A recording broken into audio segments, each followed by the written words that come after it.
you everyone for coming to my talk.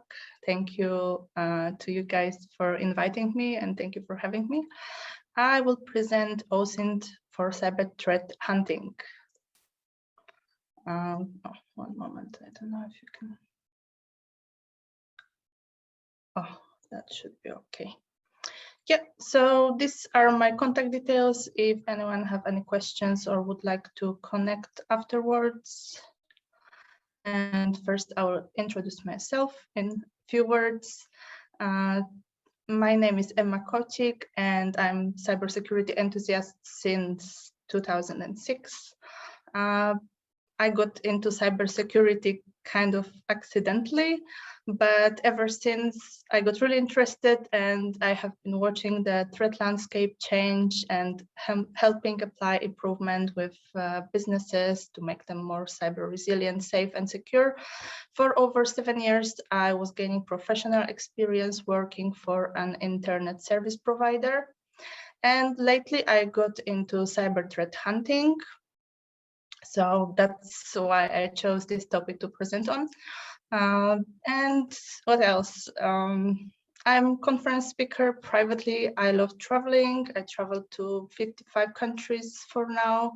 I attended loads of conferences and cybersecurity events in different countries. I'm at awesome communities, and for around a year now, I'm here in England. So thank you for having me in this group. On occasion, I would also like to mention two professionals in the cybersecurity field who both inspired me and motivated me to present today. First one is Chris Kubecka. She is the founder and CEO of Hypersec. She was awarded Woman Hacker of the Year, and she's a distinguished chair at Middle East Institute Cyber Program. She's cybersecurity researcher, evangelist, OSINT specialist, and author of Hack the World with OSINT book. The other awesome female in the field is Zoe Salman. She's known in hacker community as Verbal, and she's an intelligence analyst at Security Risk Advisors. She specializes in OSINT, threat intelligence, and social engineering, and she's also the co-founder of Blue Team Village at DEFCON, Trace Labs, and DC 011612. She's also a volunteer at Innocent Lives Foundation using OSINT to unmask online child predators. I see a lot of people presenting on OSINT use it in penetration testing. That's offensive side. I will focus and I want to discuss defensive side. And I decided to explain how essential OSINT is in defensive security. I will show how to utilize OSINT in order to predict and prevent costly data breaches. If you join, I hope you will be able to learn how to improve detection and respond to threats and other disruptions with OSINT for cyber threat hunting. I hope everyone is going to get something out of it. So welcome and enjoy. OSINT, or open source intelligence, it's among other INTs. It's a military term used to describe intelligence. Historically, primarily referring to searching through publicly published, openly available resources. Traditionally, that would describe published books, academic journals, reports, everyday press, magazines. But nowadays, large amount of information are available online. So we needed to adapt and refer to publicly available resources, but on the internet, such as websites, social media, open communication platforms, public databases, public data available with popular search engines. Think OSINT. Picture open and free information. Think, where can you collect it from? Freely. I don't mean hacking in or accessing unavailable, just open source. Let it be news media, social media, open databases, public websites, dark web. Okay, let's dive in. Let's look at the definition. OSINT is connected with information that is gathered from the public or open sources. We take it, we collect it and analyze it, make decisions about it and use it in the intelligence context. So this definition comes from Wikipedia, that is itself one of the open sources. Let's see what it says. Open source intelligence, or OSINT, is a multi-factor qualitative and quantitative methodology for collecting, analyzing, and making decisions about data, accessible in publicly available resources to be used in an intelligence context.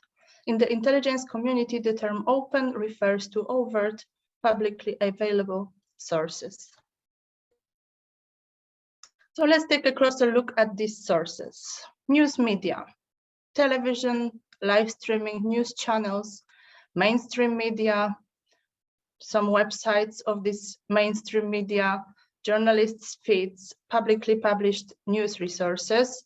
For example, Live Universal Awareness Map. I would like to mention at the end there will be 2 slides with links. So if anyone would like to take screenshots, all the resources or tools I want to talk about in this presentation, they will be available at the end. So please stay tuned and it will be all collected. So it makes it easier for you to collect all this data in one place. So yeah, news media, you can use them as OSINT resource. Let's look what's more. Social media, open, publicly available information gathered on social media, aka SOCMINT. This includes Twitter, LinkedIn, Facebook, Instagram, TikTok, Snapchat, WeChat, VKontakte, and many other websites where people post information in public. And it's not the data that's available after you befriend someone. So here you need to pay attention, because after you befriend someone, the information you access, it's not OSINT anymore. That is deception. So I don't refer to that. Next OSINT source, open databases. Number of government agencies, academic statistics, research institutions around the world, they create open access databases and registries in various fields. So you can access, for example, science, technology, birth and death records, court cases, and data of property. They are open and available, so you can take a look through them. Another source for OSINT investigations is public websites. This is publicly available data, as in the open web, also known as WebInt. This resource consists of all publicly available websites, so any accessible information in any location on the World Wide Web. Next, let's take a look at dark web. Dark web also serves as an OSINT resource, even if it's hidden from the traditional search engines, even it's encrypted and unindexed. We can search in paste sites, marketplaces, and forums. And now I would like to focus on OSINT purpose. What's OSINT purpose? OSINT will help us connect the dots. So find data, analyze, understand, put it into threat hunting context, and answer investigation questions. We can utilize it to gather intelligence about emerging threats. It's from the news or social media. It can be from cybersecurity researchers' feeds, blogs, posts, some vulnerability databases, darknet, cybersecurity websites, maybe malware information sharing platforms, as well as file and code open repositories. With the right mindset and original ideas, we can use OSINT methodology to gather intelligence that can get utilized in everyday work. learning to research open sources in order to understand our adversaries, their tactics, techniques, and procedures. It's the first step for each and every threat hunter in their professional life. We can use OSINT for threat hunting with the purpose to detect and monitor threats. In this case, it's all about making businesses a little bit more secure, making organizations more secure, and making people more safe and secure. Being able to detect early, identify and monitor threats, it's an advantage that lets us overtake attackers and better protect ourselves, our clients' assets and data. Utilizing open sources to gather threat intelligence helps us to identify and better understand threats. Risk management, it's the process of identifying, assessing, and controlling threats. And we can place OSINT methodology in this process to enhance the result. The ability to identify attackers early, it leads to reduced impact of attack, successful mitigation, or greater control over threats. OSINT purpose is also help with incident management, and especially response is easier with a plan. OSINT purpose in this case would be to research and use it to prepare. Be ready and know what to do, have procedures to manage fairly known incidents, but not only yours incidents, any incidents you can find with OSINT using open resources. You need to prepare, identify, so detect and analyze, stop, overcome, recover, restore, and include the outcome in improvement plans. It's really important to learn from any incident and include it and its outcome and share it with your teams and, if possible, to some extent with the community. OSINT isn't only about accessing open data, it's also about connecting the dots, actual intelligence. Understanding weaknesses that could get exploited increases resilience. Getting to know common flaws and repeatable errors and how threat actors exploit them lets us interrupt achieving their goals. We can do a lot with the knowledge.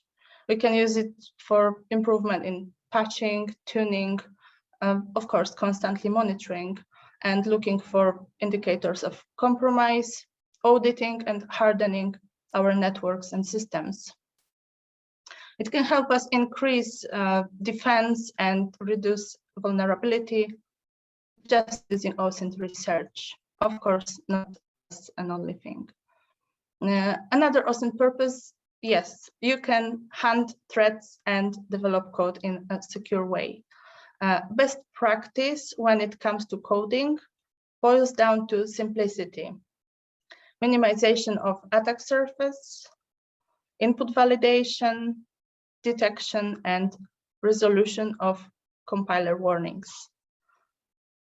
Also, sanitization of input to another system, it's essential, as well as default deny, using least privilege and multi-layer defense in-depth techniques to assure redundancy.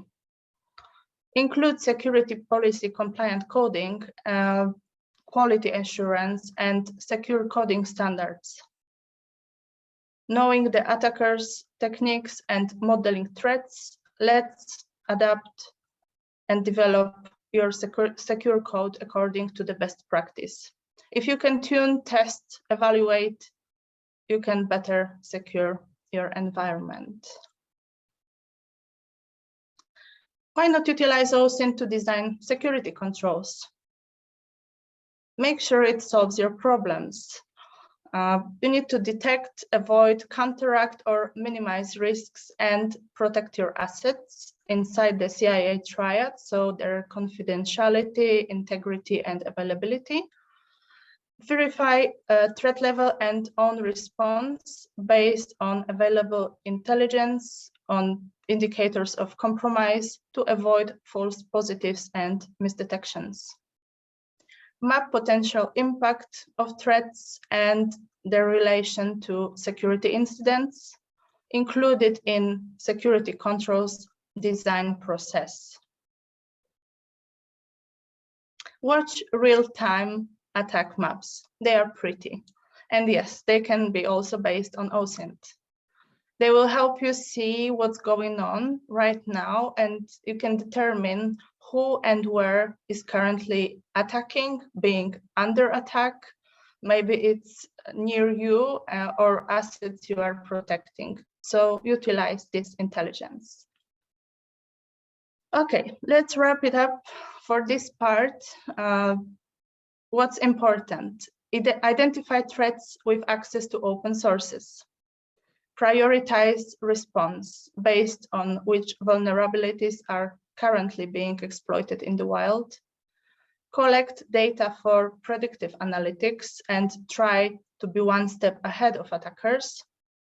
Harvest emails and detect phishing attacks. And of course, stop them. Gather IP addresses to block them and identify actively exploited vulnerabilities and remediate on your site. Now I have interactive slide. So if you want, you can try it out for yourself, become an OSINT investigator and do a little threat hunting on this character string. You can take it as a challenge or just an interactive slide. I just chose it randomly, one of the things I saw late online. And now let's get back to threat hunting and OSINT. So threat hunting is proactive. It's connected with research and the collection of threat intelligence. It requires human resources, tools, and data.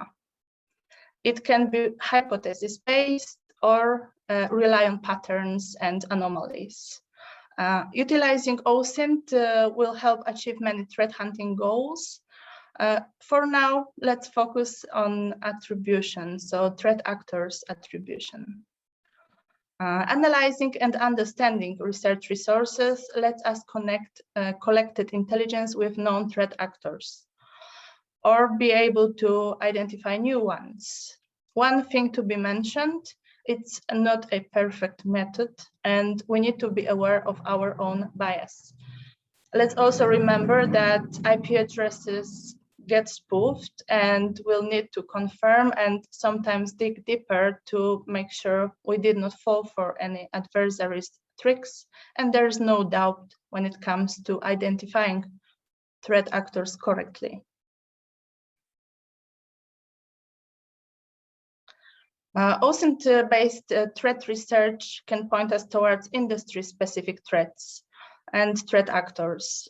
We can research attribution among targeted sectors such as telecommunications, energy, transport, healthcare, media, and finance. They have their own dominant threat actors.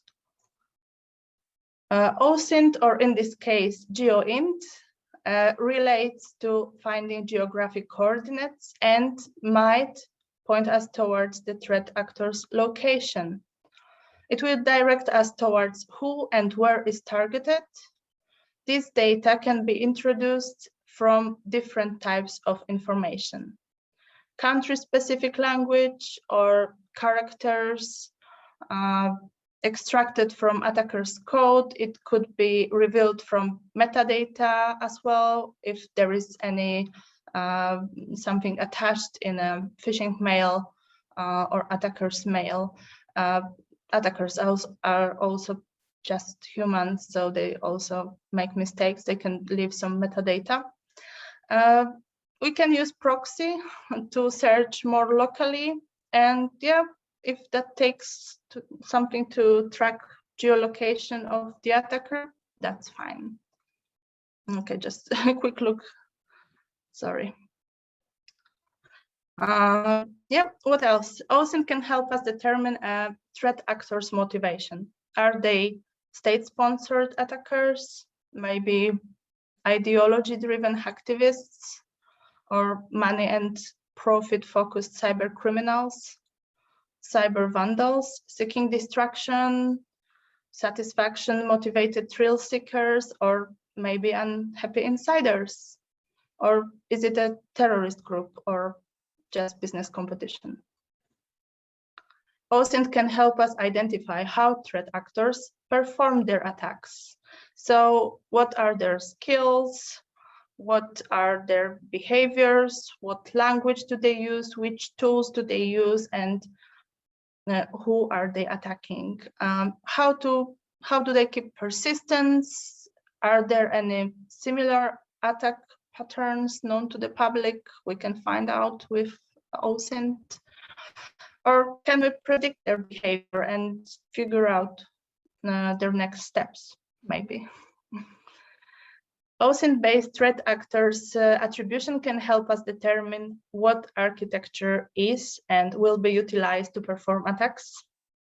Where do attackers control it from? Research takes into account payload analysis, specific character strings, DNS beacons, threat-specific ports, IP addresses, headers, domains, custom protocols, number, frequency, and time of connections, and use or no use of cloud. Threat hunting is proactive, and it's both hunting and mining. First, it requires a hypothesis. The next step is to perform an investigation, look for attackers' tools and techniques, utilizing OSINT, and collect data. After we collect data, we need to analyze it in order to draw conclusions for higher levels of awareness. So we analyze it ourselves. The next step is recognition of new patterns. If we have new pattern, we need to save it and maybe map it. Check if this pattern is matching any other patterns to any known threat actors, their behaviors. We can check the TTP matrix. I will mention and show it later. And this will result in the enrichment of analytics. And yes, that supports fast, early, improved detection of compromise. So that leads to enhanced defensive capabilities. So that's the reason we do it. Threat hunting requires offensive mindset. Yes, OSINT is also utilized in penetration testing. It requires certain levels of curiosity because you're actively looking for threats, incidents, and adversaries and analyzing these patterns. You're not only waiting for them to come and catch you. So, for example, analyzing malware samples or malicious emails, it points us towards attribution.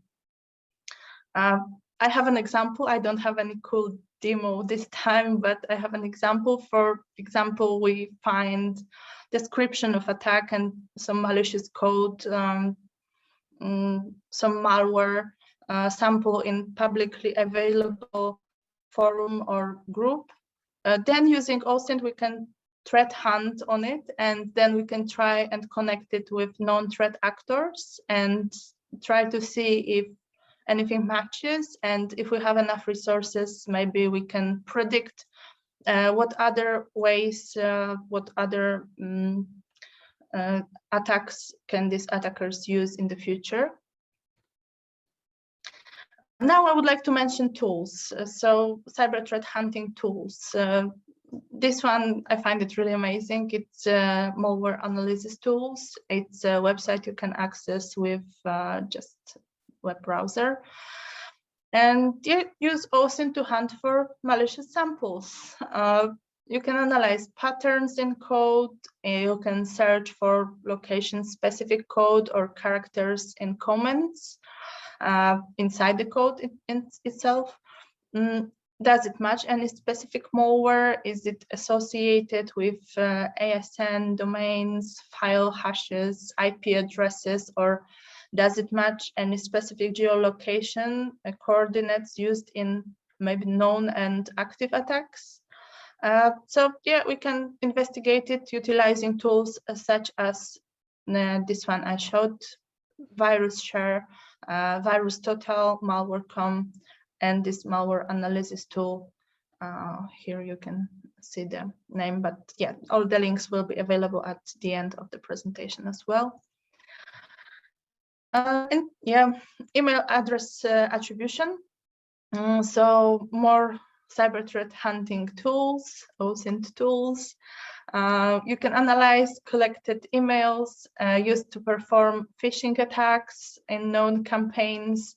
You can check sources of emails to see if they have been spoofed, or maybe they have some patterns in there. You can utilize Fish Tank or OpenFish to hunt for delivered links and attachments. You can do research with ReconNG and your Kali Linux. You can use MX Toolbox. Just dive in, dig deeper, connect the dots, and collect more data. You can track IP addresses and domains used in attacks to be able to protect whatever you're protecting. Utilize OSINT and hunt those threats. You can search with any run app or just GitHub, Pastebin, IP fingerprints. More OSINT tools. Research whatever describes the threat, attack patterns, specific code, IP addresses, unique payloads. You utilize the MITRE matrix, MITRE attack, MITRE adversarial tactics, techniques, and common knowledge. And you can search for indicators of compromise with IOC bucket. And using mind maps, that's really important part of any OSINT investigation, because using mind maps, you create a structure, the model of investigation, and then after you collect the intelligence, you can create easily playbooks and put it in the context of cyber threat hunting. Then with that knowledge, you can update your inside of your company, your knowledge database. If you are working on any research right now, please contribute it to open threat databases and share your identified threats with the community. And finally, you can monitor social media for mentions, hunt your own organization's email addresses, domains, and name. And you can get notified every time it appears somewhere on the internet to keep an eye on potential data leaks. So this is one example of a tool, brand24.com. It lets you monitor social media in a way that it gets you notified when whatever you're setting your alarm to pops up somewhere on social media or anywhere on the internet. And now let's see what are some challenges connected with OSINT. If you want to join the discussion, because it's not that I know answers to all these questions, that's why this is an open discussion. If you want to join or if you want to connect and try to talk about it more, let's see the challenges connected with OSINT. So attacks are rolled out quickly, and automation is our friend. We should be able to access information as quick as possible, but is it always quick enough? And with great enough resources, we will be able to access, analyze, and connect information. But is it enough to stop future attacks?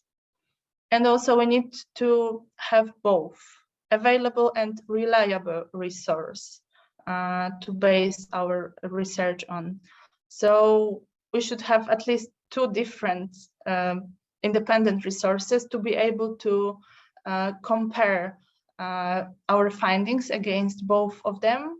So they need to be reliable and accessible all the time.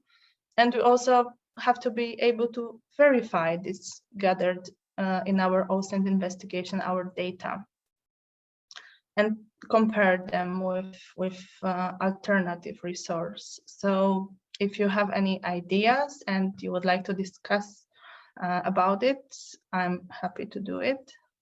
And now I have 2 slides full of links, useful links you can use in your OSINT research. This is the first one. You can take a screenshot if you like, or just take notes. So these are the useful tools. Maybe you will want to use them in your OSINT investigations, threat hunting jobs, if you are doing them. This is the second link. These are the different tools I mentioned. So I think they are worth attention. And thank you very much for attending. Please feel free to connect on Twitter, LinkedIn. You can drop me an email if you have any further questions. I'm really honored to have been invited to speak here for you tonight. And thank you.